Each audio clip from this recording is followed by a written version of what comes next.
കഴിഞ്ഞ വീഡിയോയിൽ നമ്മൾ പറഞ്ഞത് ഫാക്ടറിയിൽ ഡ്രോയിംഗ് കൊടുക്കുന്നതിനെക്കുറിച്ചായിരുന്നു.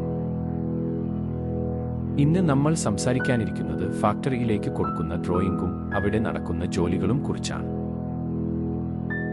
അതിനു മുമ്പ് നിങ്ങൾ ഈ ചാനൽ സബ്സ്ക്രൈബ് ചെയ്തിട്ടില്ലെങ്കിൽ ദയവായി ഇപ്പോൾ തന്നെ സബ്സ്ക്രൈബ് ചെയ്യൂ.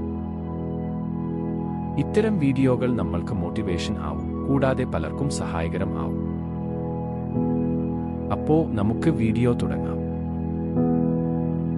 കൺസ്ട്രക്ഷൻ സൈറ്റിൽ plastering, putty work, floor tile work, ceiling finish എല്ലാം കഴിഞ്ഞതിന് ശേഷം ഫൈനൽ മെഷർമെന്റ് എടുത്ത് ഡ്രോയിംഗ് തയ്യാറാക്കണം. ആ ഡ്രോയിംഗിൽ നമുക്ക് ഇഷ്ടമുള്ള ലാമിനേറ്റ്, വീനിയർ, അക്രിലിക് കളേഴ്സ് ഉൾപ്പെടെ എല്ലാ കോഡുകളും സെലക്ട് ചെയ്തു കൊടുക്കാം. അതിന്റെ അടിസ്ഥാനത്തിൽ ഇന്റീരിയർ ടീമുകൾ ബ്രാൻഡ് വൈസ് മെറ്റീരിയൽസ് വാങ്ങി ഫാക്ടറിയിലേക്ക് എത്തിക്കും. പിന്നെ ഫാക്ടറിയിൽ പ്ലൈവുഡിൽ ലാമിനേറ്റ് പ്രസ് ചെയ്ത് എഡ്ജ് ബാൻഡ് വെച്ച് ഡിസൈൻ അനുസരിച്ച് കട്ട് ചെയ്ത് പീസുകൾ റെഡിയാക്കും.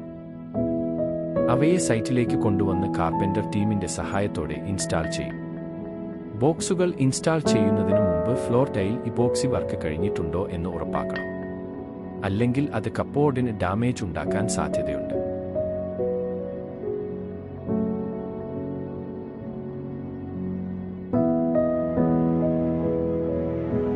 ഇതുപോലെയുള്ള കൂടുതൽ വീഡിയോകൾ കാണാൻ ആഗ്രഹിക്കുന്നുവെങ്കിൽ സബ്സ്ക്രൈബ് ചെയ്യൂ, ഷെയർ ചെയ്യൂ, ലൈക്ക് ചെയ്യൂ, കമന്റ് ചെയ്യൂ.